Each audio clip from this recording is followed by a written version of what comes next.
Des mots clairs, précis, directs. Dans les colonnes du quotidien allemand Der Spiegel, Abdelmadjid Tebboune ne décolère pas. À nouveau, il critique les propos d'Emmanuel Macron sur la nation algérienne qu'il juge très graves. Monsieur Macron a blessé la dignité des Algériens. Nous n'étions pas un peuple de sous-hommes. Nous n'étions pas des tribus nomades avant que les Français viennent. Le 30 septembre dernier, lors d'un échange à l'Élysée avec des jeunes issus de groupes de mémoire liés à la guerre d'Algérie, cette phrase du président français avait blessé Alger. Est-ce qu'il y avait une nation algérienne avant la colonisation française ?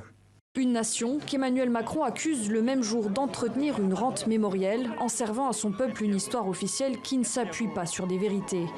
Dans Der Spiegel, Abdelmadjid Tebboune prévient. Je ne ferai pas le premier pas, sinon je perds tous les Algériens. C'est un problème national. Ce n'est pas un problème du président de la République. Aucun Algérien n'accepterait que je reprenne contact avec ceux qui ont formulé ces insultes. Cette crise ouverte avait provoqué le rappel de l'ambassadeur algérien en poste à Paris.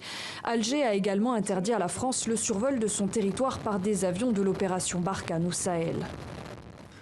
Si les Français veulent aller au Niger ou au Mali, ils vont mettre 9 heures et non plus 4 comme avant. Rapatrier des blessés sera toujours possible, mais sur le reste, on n'a plus à coopérer ensemble. Abdelmadjid Tebboune accuse Emmanuel Macron d'avoir rouvert un vieux conflit.